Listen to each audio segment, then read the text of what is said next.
샬롬, 세워지는 교회 목요일 설교입니다. 설교의 은혜 많이 받으시기 바랍니다.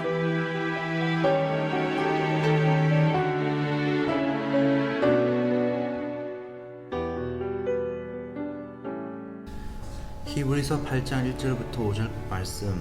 지금 우리가 하는 말의 요점은 이러한 대제사장이 우리에게 있다는 것이라. 그는 하늘에서 지극히 크신 이의 보좌관 우편에 앉아 계셨으니 성소와 참 장막에서 섬기는 이시라. 이 장막은 주께서 세우신 것이요 사람이 세운 것이 아니라 대제사장마다 예물과 제사들을 위하여 세운 자니 그러므로 그도 무엇인가를 드릴 것이 있어야 할지니라. 예수께서 만일 땅에 계셨더라면 제사장이 되지 아니하셨을 것이니 이는 율법을 따라 예물을 드리는 제사장이 있음이라. 그들이 섬기는 것은 하늘에 있는 모든 것의 모형과 그림자라. 모세가 장막을 지으려 할 때의 지시하심을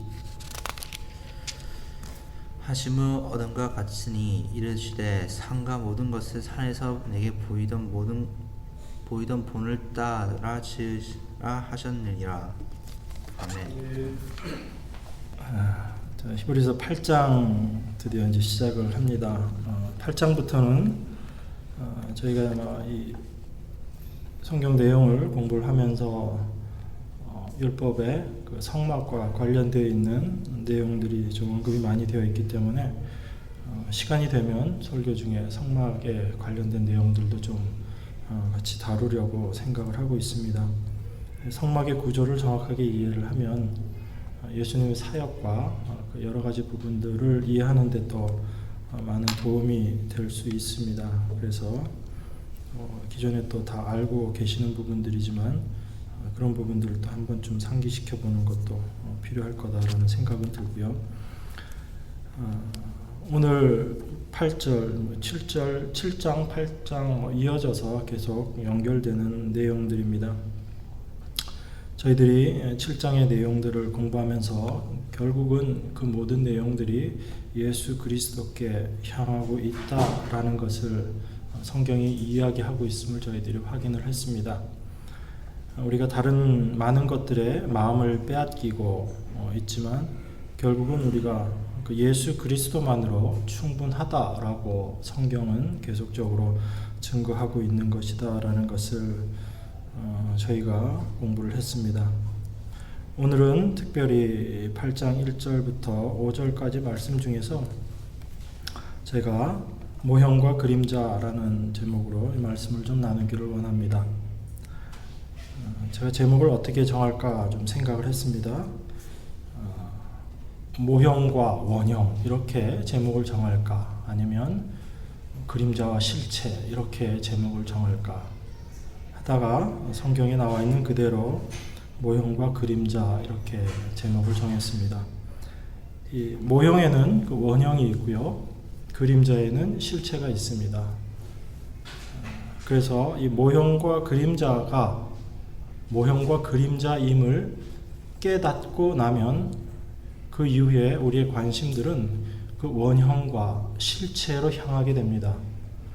그런데 그 모형과 그림자를 실제인 것으로 이해해버리고 받아들이게 되면 우리는 실제에 대한 그리고 원형에 대한 우리의 관심들은 전혀 생기지 않게 됩니다.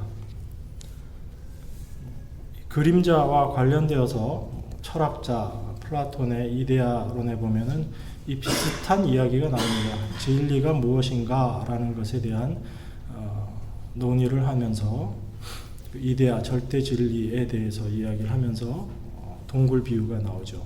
그 동굴 비유에 보면 모든 사람들이 그 쇠사슬에 묶여 있어서 움직이질 못하고 그 동굴을 벗어날 수 없는 그런 상황 속에서 그 사람들 뒤쪽에 불이 있는 것을 보게 됩니다. 그래서 사람들은 모두 그 불에, 그 횃불에 비춰져 있는 그림자를 보면서 그 그림자를 실제인 것처럼 그렇게 받아들이고 살아간다라고 그렇게 이야기를 합니다. 그러던 중에 그 쇠사슬을 우연찮게 끊게 되어서 그 동굴을 벗어난 사람에게는 그림자로 비춰졌던 그런 형상이 아닌 그 실제 형상들을 발견하고 그런 실제를 발견한 사람을 깨달음을 얻은 자다, 진리를 깨달은 자다라고 플라톤이 이야기를 하게 됩니다. 과연 그 여러 가지 그 얘기들을 하면서도 플라톤이 과연 그런 절대적인 진리를 알고 있어서 그런 이론들을 이야기를 했는가, 아니면 그것이 어떤 상상 속에서 이야기된 부분들인가에 대해서도 지금까지도 철학자들의 많은 그 논의가 있습니다. 그 안에 있는 어떤 그런 내용들로 저희가 성경을 설명하고자 하는 것은 아닙니다.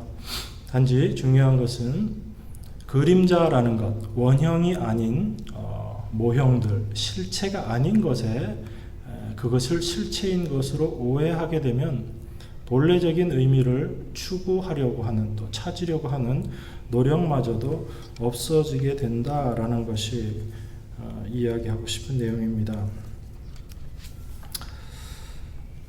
여러분들 제가 광고 시간에 잠깐 말씀드렸지만 배 이름이 세월호입니다. 그죠? 세월호. 침몰을 했습니다. 그래서 사진을 보니까 배가 이렇게 뒤집힌 상태에서 아주 조금만 물 위로 이렇게 떠올라 있는데, 많은 사람들이 계속 고민을 하고 또 어떻게 살아있는 사람들이 있는가에 대해서 계속 탐사를 하고 있는 중인 것 같습니다. 그 기사 내용 중에 이런 것이 하나 있었습니다. 분명히 비상시에는 그 배에 어떤 문제가 생겼을 때 그 문제 상황 속에서 어떻게 해결하고 나가라라는 매뉴얼이라는 게 있는데, 그 매뉴얼대로 지켜진 것이 하나도 없었다, 그렇게 이야기를 합니다. 딱 하나를 지켰다고 해요. 그 딱 하나가 뭐냐면 선장이 배를 버리고 탈출해라, 승무원들한테 배를 버리고 탈출해라 한마디 한 거, 그것만 승무원들이 다 지켰다고. 참 그 얘기를 들으면서 보면서 마음이 참 착잡했는데, 거기에 보면 매뉴얼에 보면 이렇게 나와 있습니다. 선장은 배에 화물이나 수화물들, 사람들이나 화물들이 처음에 적재되기 시작할 시점부터 선장은 배에 승선하고 있어야지 된다, 이렇게 나와 있습니다. 그리고 모든 화물과 여객이 다 배에서 내릴 때까지 선장은 배에 계속 탑승하고 있어야 된다, 이렇게 되어 있습니다. 그리고 사고 시에는 선장은 끝까지 배에서 마지막 순간까지 배에서 남아서 최후의 한 사람이 탈출할 때까지 기다려서 선장은 탈출해야 된다, 이렇게 되어 있다고 그래요, 일반적인 매뉴얼에. 그런데 아마 제일 먼저 탈출한 사람 중에 한 사람이 선장과 승무원이었다, 이렇게 이야기를 하고 있습니다. 그 사건은 매뉴얼을 지키고 안 지키고 그런 문제들을 떠나서 여러 가지 문제점들이 나오는데, 그 문제점들 중에 하나가 안전수칙들을 전혀 지키지 않았다라는 것입니다. 구명보트가 46개가 있는데 그 중에 딱 1개가 펴졌다고 그래요. 그 구명보트는 이제 수동으로 구명보트를 펼치게 되어 있는데, 그 구명보트를 일단 펼쳐서 바닷가에 띄워놓게 되면 사람들이 바다로 뛰어들어도 그 구명보트 줄을 붙잡고 있으면서 완전히 구조가 될 때까지 버틸 수 있는 그런 상황이라고 합니다. 그런데 46개가 되는 것들을 다 일단은 배에 그 위급한 상황이 생기면 다 이렇게 풀어놔야지 되는데 단 1개만 작동을 시켰다, 이렇게 이야기를 합니다. 그게 작동이 안 됐다라고도 얘기를 하고요, 또 안 했다라고도 얘기를 하는데 두 가지가 복합적으로 섞였겠죠. 그런 일들이 왜 일어났을까라고 생각을 해봅니다. 특별히 한국의 사고들이 날 때마다 늘 이야기되는 것이 있습니다. 그게 뭐냐면 안전불감증이라는 것입니다. 그게 무슨 말인지 우리 학생들은 잘 이해가 되는가 모르겠지만, 사고가 나기 전까지는 절대로 사고가 나지 않을 것이다 라고 확신하는 그런 신념입니다. 그래서 전혀 세이프티에 대한, 안전에 대한 것을 생각하지 않고 그냥 있는 겁니다. 배가 잘 운행되고 있으니까 이 배는 절대로 사고가 나지 않을 것이다 라고 생각을 합니다. 그렇기 때문에 사고가 났을 때 어떻게 해야지 하는 것에 대한 것들을 전혀 미리 숙지해 놓지도 않고 미리 준비해 놓지도 않고 거기에 대해서 연습도 하지 않고 그러고 있다가 사고가 발생을 합니다. 그러면 사고 때 어떻게 대처해야 하는지 매뉴얼에는 다 나와 있지만 그 내용도 알 수가 없고 한 번도 제대로 해본 적이 없기 때문에 그대로 일을 해 나갈 수가 없습니다. 그래서 사고들이 날 때마다 늘 그 부분들에 대한 것들을 이야기를 합니다. 그것을 우리가 안전불감증이라고 이야기를 하는데 그와 비슷한 상황으로 이 세상이 돌아가고 있는 것이 아닌가라는 생각을 해보았습니다. 지금 우리가 하루하루를 살아가고 있습니다. 이것은 그리스도인들이나 일반 사람들이나 그리스도인이 아닌 일반인들이나 마찬가지입니다. 늘 말로는 어떻게 이야기할지 몰라도 그들의 하루하루의 삶의 모습을 보면 절대로 말세가 있을 것 같지 않고 마지막이 있을 것 같지 않고 지옥이라는 것이 있을 것 같지 않은 그러한 삶을 살아가고 있습니다. 왜냐하면 지금 당장 그러한 것들을 생각하지 않아도 사는데 아무런 문제가 없기 때문입니다. 그래서 제가 용어를 만들어 봤습니다. 안전불감증과 유사한 우리 인간들이 갖고 살아가는 증세 중에 하나, 지옥불감증.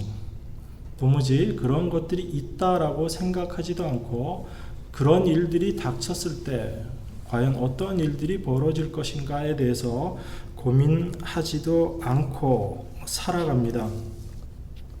왜 그렇게 우리 인간들은 그런 모습으로 살아가고 있는 것일까요?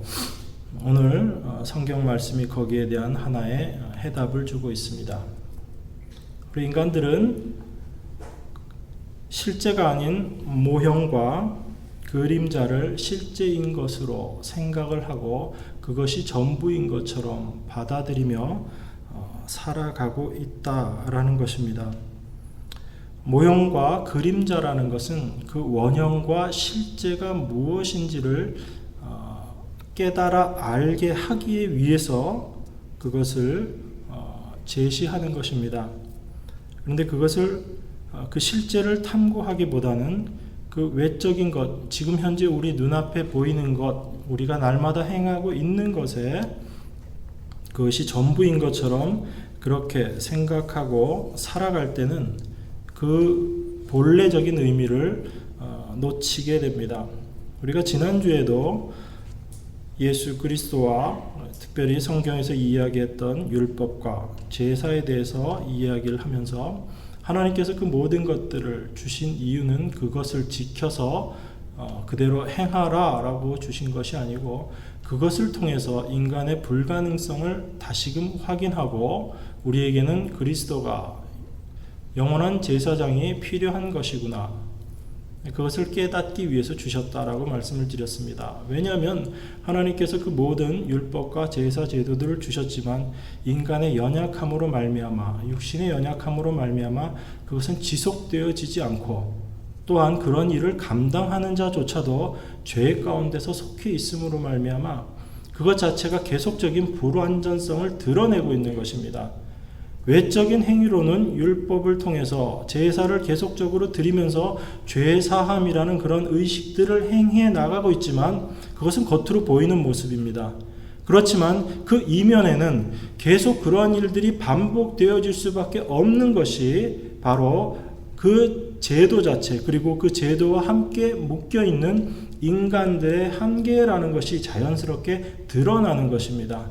그런데 그것을 깨닫지 못하고 제사 제도를 통해서 죄사함을 받아야 되겠다, 그리고 죄사함을 받고 있다라는 곳에 포커스가 맞춰져 버린다면 우리 인간의 연약함, 그리고 영원한 제사장이 필요함을 깨닫지 못하고 그 제사 제도 자체가 인간을 구원시켜 줄 것이다 라는 그런 믿음의 착각 속에 빠져버리게 된다라고 말씀드렸습니다.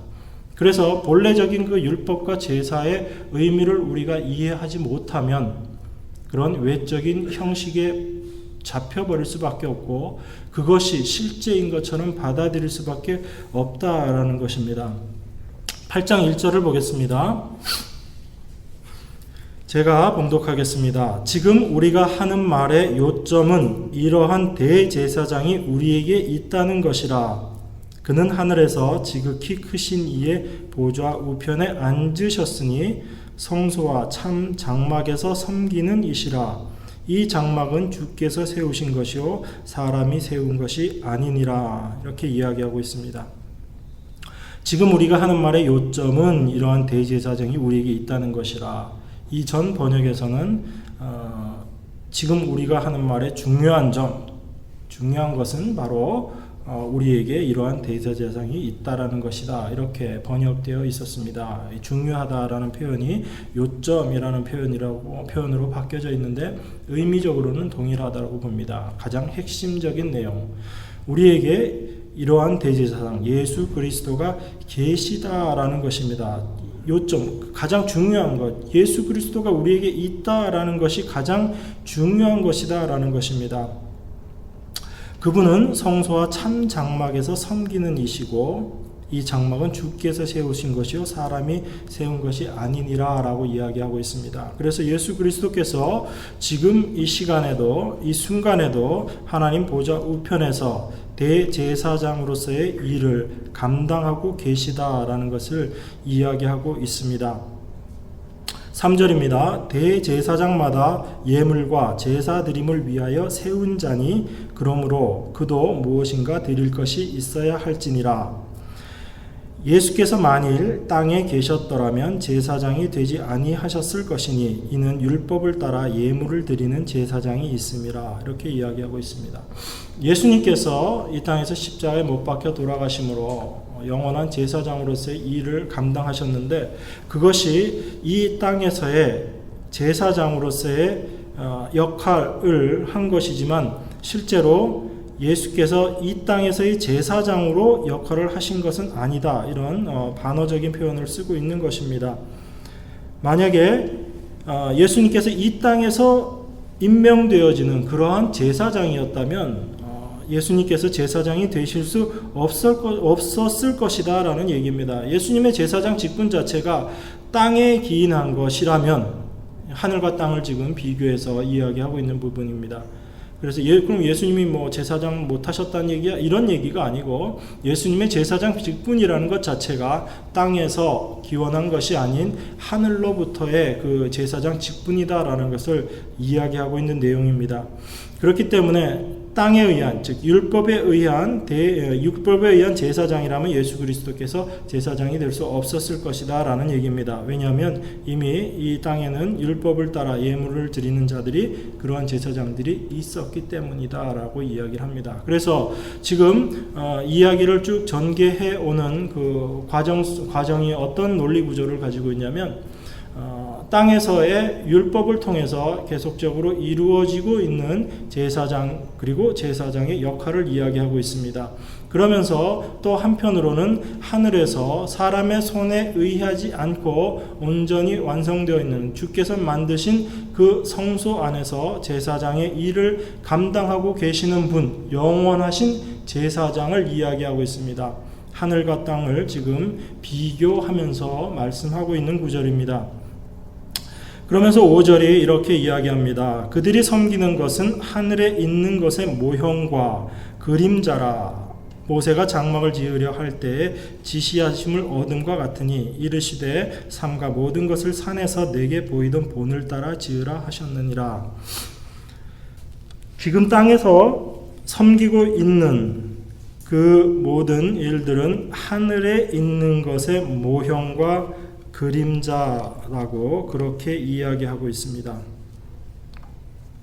이것이 중요합니다. 우리가 이 땅에서 행하고 있는 그 모든 것들 그리고 하나님께서 주셨던 그 율법과 제사라는 것이 실체가 아닌 모형이다라는 것입니다. 그 이야기는 무엇이냐면 지난주에 말씀드린 것과 같이 이 율법과 제사를 통해서 원형과 실체를 분명하게 발견해야지 된다라는 의미입니다. 그것을 발견하지 못한다면 그 율법과 제사 제도 자체에 매여버리고, 그리고 거기에 매여버리는 것 자체가 바로 모형과 그림자를 붙잡고 그것이 전부인 것처럼 그렇게 이해를 하는 것입니다. 여기서 우리가 신앙생활의 한 가지 또 중요한 면을 우리가 발견해 볼 수 있습니다. 저희가 늘 이야기하는 것들 중에 하나입니다. 그림자와 실체가 있습니다. 그러면 어느 것이 어느 것에 영향을 미치게 될까요? 실체가 그림자에 영향을 미치게 될까요? 아니면 그림자가 실체에 영향을 미치게 될까요? 그림자가 혼자 움직이면 실체가 움직이게 됩니까? 아니면 실체가 움직이면 그림자가 움직이게 됩니까?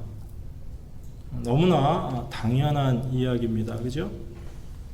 그런데 많은 사람들이 하나님의 자녀가 되고 우리가 이 땅에서 삶을 통해서 하늘나라의 영원한 것들을 새롭게 구축하고, 아주 쉽게 얘기해서 그런 거죠. 제가 아주 어릴 때 중고등학교 때 그 주변의 교회에서 주일학교 학생들이 많이 하던 얘기 중에 하나입니다. 제가 오늘도 헌금을 했어요. 그랬더니 저희 선생님께서 이렇게 말씀하셨습니다. 그렇게 얘기를 하더라고요. 꼬마애가. 뭐라고 그랬는데, 그랬더니 제가 지금 천국에 집을 계속 잘 지어가고 있는데 지금 거의 기초는 이미 다 끝났고 벽을 다 지금 쌓고 있다고 그럽니다. 그래서 좀 더 열심히 헌금하고 제가 열심히 생활하면 이제 지붕까지 다 완성되기 때문에 제가 하늘나라에 나중에 가서 거할 처소가 있을 거라고 선생님이 그렇게 이야기해 주셨어요. 제가 주일학교 버전으로 말씀드린 겁니다. 동일한 사고를 가지고 살아가는 사람들이 많이 있습니다. 이 땅에서의 우리의 삶에 어떠함이 하늘나라에서의 삶에 영향을 끼칠 것이다 라고 그렇게 생각합니다. 그리고 그래서 우리가 이 땅에서 많은 선행들을 하고 하나님께서 말씀하시는 그런 삶을 통해서 우리의 하늘나라에서의 삶이 더욱더 윤택하게 되게끔 그렇게 해야지 된다라고 이야기를 합니다. 제가 여러분들에게 늘 드리는 말씀이지만 엉망으로 살아라, 순종하지 말고 살아라 라는 말씀을 드리는 것은 아닙니다. 그죠? 중요한 것은 우리가 이 땅에서의 삶의 어떠함을 통해서 그것이 우리의 이후의 삶에 영향을 끼칠 것이다 라고 생각하는 것 자체가 성경적이지 않다라는 이야기입니다. 하나님께서 우리들 각자에게 이 땅에서의 삶을 허락하시고 여러 가지 모습으로 살아가게 하시는 것은 하나님께서 우리들을 가르치시기 위한 그런 것들이 있습니다. 그런데 우리가 여기서 무엇을 배웠느냐에 따라서 하늘나라에서의 삶에 엄청난 변화가 있는 것이 아니고, 하나님은 이미 완성되어 있는 그 당신의 백성들을 그 완성된 모습으로 존재하고 있는 그 백성들이 있고, 그리고 이 땅에 우리들을 내려보내셔서 우리들에게 어떠한 것이 그 땅에서 이후에 우리들의 삶에 있어서 가장 아름다운 모습이고 우리의 삶의 모습이 어떠해야 되는지를 깨닫게 하게끔 하기 위해서 이 땅에 우리들을 보내신 것이다 라고 그렇게 이야기할 수 있습니다. 그렇기 때문에 우리들은 물론 여기서 많은 것들을 배워야 되지만 결국은 그 배움의 과정들을 통해서 완성된 모습은 하나님께서 이미 완성시켜 놓으신 모습으로 존재하는 것입니다. 우리가 그것을 이해하지 못하면 많은 혼란들이 생길 수밖에 없습니다. 오늘도 분명히 이렇게 이야기하고 있습니다. 이 성소를 예로 들어서 이야기하고 있지만 그것은 그림자와 모형이다 라고 이야기하고 있습니다. 그림자와 모형이 어떠함이 그 원형과 실체에 영향을 끼치지를 못한다라는 것입니다. 그런데 우리들은 그 모형에, 그 그림자에 너무나 많은 관심들을 갖고 거기에 모든 것들을 올인하려고 합니다. 그래서 이 땅에서의 우리의 삶과 행함이 영원한 천국에서의 삶에 영향을 미칠 것이다 라고 그렇게 믿고 날마다 생활해 나가고 있습니다. 그렇지만 성경은 많은 부분에서 그것이 아니다 라고 이야기하고 있는 것을 발견하게 됩니다. 한 가지 예만 더 들어보겠습니다. 지금 사순절 고난주간 기간입니다. 그죠? 그리고 내일은 우리가 일반적으로 굿 프라이데이라고 얘기하는 성금요일이고요. 성금요일 날 있었던 일이 어떤 일이죠? 성금요일 날 있었던 일이 부활절 전전날 있었던 일. 예수님께서 십자가에 달리신 날입니다. 그리고 나서 사흘째 되던 날, 그건 주일이 되는 거죠. 예수님께서 부활하셨습니다. 이 부활절과 관련되어서 이 부활절이라는 것이 신약 시대에 생긴 절기입니까? 아니면 구약 시대 때도 이 부활절과 관련된 절기가 있었습니까? 제 기억으로는 예전에 우리 백필식 목사님께서 절기들을 설명하시면서 이야기를 해주신 기억이 납니다. 도표까지 만들어서 분명히 보여주셨습니다. 이스라엘 백성들이 가장 중요하게 지켰던 절기 중에 하나가 유월절입니다. 그죠? 6월절 지나고 나서 3일째 되던 날 지켰던 절기 이름이 뭐죠? 이 절기 이름은 동일한 것을 이 절기 이름은 두 가지를 같이 표현하고 있기 때문에 이쪽에서도 부르고 저쪽에서도 부릅니다. 그 절기 이름이 뭐죠? 초실절입니다. 초실절. 여러분들 혹시 궁금하시면 레위기 23장 부분들을 읽어보십시오. 6월절 제사, 6월절 절기를 지키고 그 다음 안식일 그 이튿날 첫 번째 곡식을 요제로 드려라 라는 내용이 나옵니다. 그리고 나서 7번의 주일이 지난 그 다 이튿날, 그때가 이제 오순절이 되는 거죠. 그래서 부활절 이후에 50일째 되는 날이 오순절이 되는 것입니다. 이게 어디에 나와 있다고요? 레위기에 나와 있습니다. 그럼 우리가 지금 지키고 우리가 따르고 생각하고 있는 그 부활절이라는 것 자체도 절대로 신약 시대에 생겨난 절기가 아닙니다. 이미 구약 시대 때부터 있었던 절기입니다. 그것이 예수 실체이신 이미 구약시대 그 율법과 말씀들을 통해서 예언되고 그 실체가 예수 그리스도께서 그 실체이신 예수 그리스도께서 오셔서 그것을 실제로 다 이루어 내신 것입니다. 그래서 우리가 그 실체를 이해하고 그 원형을 분명하게 이해하게 되면 그 모형이 왜 그런 모습으로 갖춰져 있는지, 그래서 성소가 나중에 공부를 해보면 알겠지만 성소가 왜 그렇게 생겼는지, 지성소가 왜 그렇게 생겨 있는지라는 것들도 이해가 되게 되어 있습니다. 성경은 서로 다른 것들을 이야기하고 있는 것이 아니기 때문입니다. 네, 얘기가 옆으로 좀 빠지려고 하는데, 그래서 지금 많은 교회들이 부활절을 아주 거룩하게 지키려고 열심히 애를 씁니다. 그래서 부활절 연합 예배 이런 것들도 많이 하고요. 저희 달라스에서도 이번 부활 주일날 아침에 새벽에 연합 예배를 한다라고 그렇게 광고를 받습니다. 좀 비판적인 질문이 될 수 있겠지만 연합 예배를 왜 드리죠? 원래는 교회는 하나입니다. 지역적으로 나누어져 있다라고 하더라도 교회는 하나일 수밖에 없습니다. 그런데 그 교회가 하나됨을 이해하지 못하고 인정하지 못하고 또 그런 하나됨으로 살아오지 못했기 때문에 특별히 부활절이라는 절기를 통해서 연합을 이야기를 합니다. 예수 그리스도의 부활이라는 하나의 핵심 키워드를 끄집어내서 그것을 통해서 뭔가 연합을 생각해 보려고 합니다. 그런데 교회가 무엇인지, 참된 그 부활의 실제가 무엇인지, 그 부활로 말미암아 그 초실절 예수 그리스도의 부활로 말미암아 만들어진 것이 완성된 것이 교회다라는 것을 이해하고 나면, 알고 나면 우리들의 인위적인 연합이라는 것이 아무런 의미가 없는 것이다라는 것을 알게 됩니다. 그것이 실제를 이해하고 난 이후에 버려야 하는 모형이라는 것입니다. 원형을 알고 난 이후에 버려야 되는 모형이라는 것입니다. 참 부활의 의미를 알고 나면 어떤 다른 목적을 위해서 부활절을 쓰지 않게 됩니다. 그래서 바울 사도도 그 서신에서 월삭과 절기들에 대해서 이야기하면서 그런 것들로 인해서 너희들이 주변 사람들한테 어려움을 당하지 말아라. 쉽게 표현을 하면 그렇게 이야기를 했습니다. 더 단순하게 이야기를 하면 단정적인 표현으로 말씀드리면 월삭과 절기, 어떤 제사 제도, 그런 외적인 형식들은 다 버려도 좋다라고 이야기한 것으로 아주 단순하게 말씀드리면 그렇게 얘기할 수 있습니다.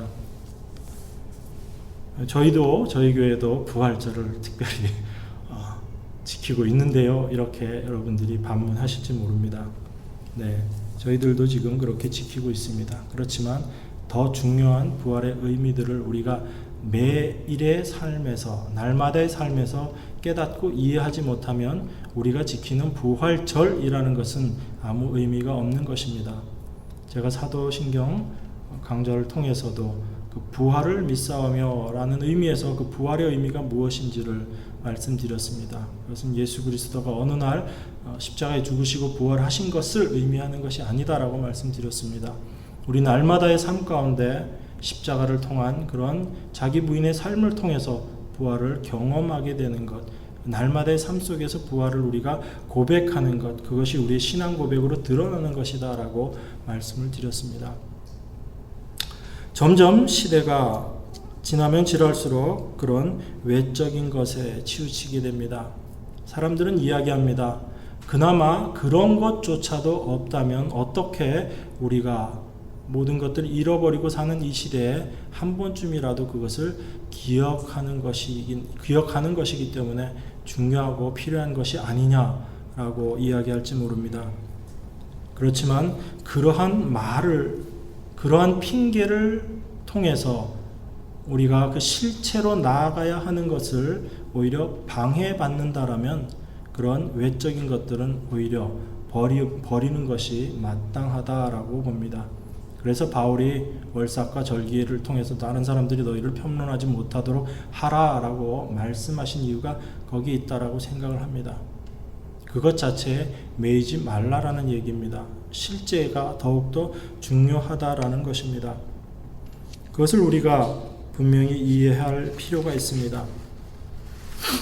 그래서 모든 교회에서 부활절을 이야기한다 할지라도 물론 저희가 부활절을 이야기하지 않지는 않습니다. 그렇지만 그 실제적인 의미, 그 실체가 무엇인지를 우리가 분명히 깨달아야 된다라고 생각이 듭니다. 그래서 그런 절기 자체가 우리 삶 가운데 실제화되어지지 않는다면, 내재화되어지지 않는다면, 그것이 우리 안에서 실제로 녹아들어지고 경험되어지지 않는다면 외적인 절기를 지키는 것은 아무런 의미가 없다라는 것입니다. 그것이 바로 유대인들이 예수 그리스도가 오셨는데도 불구하고 율법에 매여서 그들의 제사 제도에 매여서 예수님을 십자가에 못 박아 버렸던 그 모습입니다. 유대인의 입장에서 예수 그리스도를 십자가에 못 박아 버림은 예수 그리스도를 버렸다라는 얘기입니다. 배척했다는 얘기입니다. 그들은 여전히 율법을 붙잡고 있었고 예수 그리스도를 붙잡지 않았다라는 얘기입니다. 모형을 붙잡고 있었지 실체를 붙잡지 않았다라는 얘기입니다. 그렇지만 하나님께서는 건축자들의 그 버린 돌을 통해서 그 돌을 모퉁이 돌로 삼아서 하나님의 온전하신 성소를 완성하셨다라는 것입니다. 이스라엘의 입장에서는 예수 그리스도 실체이신 그분을 버렸습니다. 무엇을 위해서? 모형과 그림자를 붙잡고 있었기 때문에 그들에게 구원을 줄 거라고 확신하고 있었던 그런 제사 제도를 통해서 그들이 그 제사 제도를 붙잡고 있었기 때문에 실체이신 그리스도를 붙잡을 수가 없었습니다. 그래서 우리에게 중요한 것이 그 실체, 그 원형이 무엇인지를 분명히 알고 경험하는 것입니다. 그래서 그 실제인 그리스도를 우리가 깨닫고 우리 삶 가운데 경험하는 것이 중요하다라고 할 수 있습니다.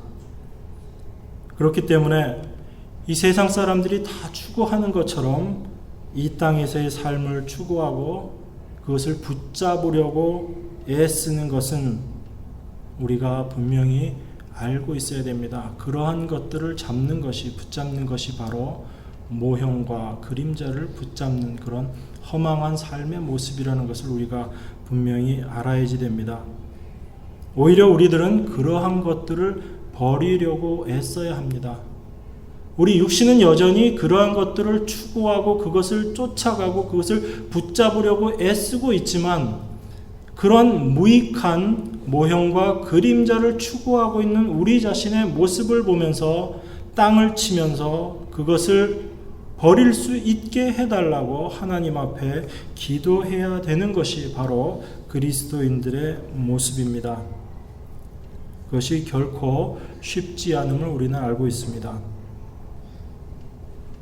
다시 얘기해서 그것은 믿음이 없이는 불가능한 것이다 라는 것을 우리는 알 수 있습니다. 그렇기 때문에 우리가 기도해야 합니다. 우리의 기도가 우리가 원하는 것들을 이루게 해달라고 하는 기도가 아니고 우리 안에 도저히 추구할 수 없는 것, 요구할 수 없는 것, 우리가 구할 수 없는 것, 우리가 연약해서 구할 수 없는 그것을 우리에게 믿음을 주셔서 그러한 것을 구할 수 있는 그런 자들로 하나님 만들어 주십시오 라고 우리가 하나님 앞에 기도해야 될 줄로 믿습니다. 로마서에 보면 성령께서 말할 수 없는 탄식으로 우리를 위해서 간구하신다라는 표현이 나옵니다. 시간이 많지 않기 때문에 거기에 대한 저는 문맥적인 설명들은 다 드릴 수는 없지만 그 내용적인 흐름은 그렇습니다. 우리가 모르는 것까지 성령께서 다 기도해 주신다 그런 의미라기보다는 그 로마서 8장에 나와 있는 문맥 속에서 우리 인간들은 연약하기 때문에 하나님께서 참 우리에게 구하라고 하는 것, 이 세상을 버리고 육신이 약해서 우리가 구할 참으로 그렇게 할 수 없는 것들, 그런 것들을 성령께서 우리 안에서 대신 간구해 주신다라는 의미인 줄 믿습니다. 우리 육신은 연약해서 이 세상적인 것 하나님 저희들에게 저희들 마음이 이 세상적인 것에서 멀어지게 해주십시오. 이 세상적인 것들 더 이상 추구하지 않도록 해주십시오 라는 기도할 수 없는 우리들의 모습을 성령께서는 아시고 그런 우리의 연약함, 우리의 유약함을 아시고 성령께서 우리 안에서 그러한 기도를 대신 해주신다라는 그런 이야기입니다. 그런 말씀입니다. 그것이 바로 우리 안에 성령께서 우리 안에서 믿음으로 역사하시지 않으신다면 절대로 나올 수 없는 기도의 모습인 것입니다. 그렇기 때문에 세상을 버리게 해달라는 이 기도, 우리가 할 수 없다는 것을 성령이 아시고 우리의 연약함을 아시는 그 성령께서 우리 안에서 대신 간구하시고 기도해 주시는 것입니다. 그렇기 때문에 우리 안에서 성령께서 믿음으로 기도의 역사를 하실 때는 어떤 역사들이 드러나나요? 세상 사람들이 얘기하는 성령께서 우리 안에서 역사하시면 성령으로 인해서 기도하게 될 때 일어나는 그런 일들이 일어나는 것이 아니고 우리는 참으로 그 기도하기 싫지만 그렇게 할 수 없는 그런 기도 내용들이지만 성령께서 우리 안에 오시면 하나님 저희가 그 세상의 그 모든 것들 바울처럼 그 모든 것들을 쓰레기로 생각할 수 있도록 해 주십시오. 우리 안에 그런 것들이 참 믿음으로 다가올 수 있도록 해 주십시오 하는 그런 기도 우리 안에서 나오도록 해 주신다라는 얘기입니다. 그 기도하는 사람들을 성경에서는 그리스도인이라고 이야기를 합니다. 그래서 점점 알아가게 됩니다. 이 세상은 실제가 아니다라는 것을 알게 됩니다. 나조차도 지금 존재하고 있는 나조차도 실제가 아니다라는 것을 알게 됩니다. 어떤 실제요? 내가 생각했던 그러한 나가 아니다라는 것을 알게 됩니다. 그래서 우리의 기도는 나도 하나님 앞에서 먼지일 수밖에 없는 존재구나, 존재라고 할 수도 없는 그러한 대상이구나 라는 것을 깨닫게 되고 경험하게 됩니다. 그 모습 앞에, 그런 모습으로 하나님 앞에 서는 자들이 하나님 앞에서 순종이 무엇인지를 분명히 알게 됩니다. 피조물이 어떠한 자인지를 알게 됩니다. 창조주가 어떠한 분이신지를 조금씩 경험하게 됩니다. 그것이 실체를 알아가는 것입니다. 하나님께서 허락하셨습니다. 이 땅에 제사장들을 세우셨습니다. 그리고 그 제사장들을 통해서 많은 율례와 율법들을 허락하셨습니다. 그 모든 것들이, 그것을 행하는 그 시간들 속에, 그 일들 속에서는 그러한 것들로 말미암아 우리가 구원함을 받을 수 있을 것이다 라고 생각을 했지만, 계속되는 우리의 죄로 말미암아 그러한 일들은 영원히 지속될 수밖에 없고 반복될 수 없는 것이라는 것이 몇천 년의 시간들을 통해서 역사적으로 밝혀졌습니다. 그 안에서 그 제사 제도를 통해서 계속적으로 제사함을 구했던 자들은 이것은 영원한 것이 아니다라는 것을 깨달아야지 됩니다. 그리고 영원한 것을 추구해야지 됩니다. 이것은 불완전한 것이다라는 것을 경험하게 된 사람들은, 경험한 사람들은 완전한 것을 추구해야 합니다. 그것이 하나님께서 그 모든 일들을 우리에게 모형과 그림자로 주신 이유인 줄 믿습니다. 우리 안에 그런 실체, 그리고 원형을 찾아가는 그런 믿음의 여정들이 있기를 원합니다. 그 믿음의 실체들을 통해서 온전한 예수 그리스도를 경험하시는 여러분들 다 되기를 주의 이름으로 축원합니다. 잠시 기도하겠습니다. 날마다의 우리들의 삶 가운데서 우리 육신으로는 간구하지 못하고 깨닫지 못하고 경험하지 못하는 것들이 있습니다. 여전히 우리는 우리 죄 가운데 매여 있을 수밖에 없고, 또한 그 죄에서 진정 벗어나려고 하는 그런 의지조차도 없음을 저희가 고백합니다. 지금 우리 눈앞에 보이는 것이 전부인 것처럼, 또 그것이 우리를 풍요롭게 해주고 우리들에게 만족감을 줄 수 있는 것이냐, 그것들을 붙잡고 싶어하는 저희들의 모습들을 발견하게 됩니다. 우리가 그런 모형과 그림자에 잡혀서 살아가지 않도록 성령께서 도와주시기를 간구합니다. 그 실체이신 예수 그리스도를 저희가 온전히 올바로 경험하기를 원합니다.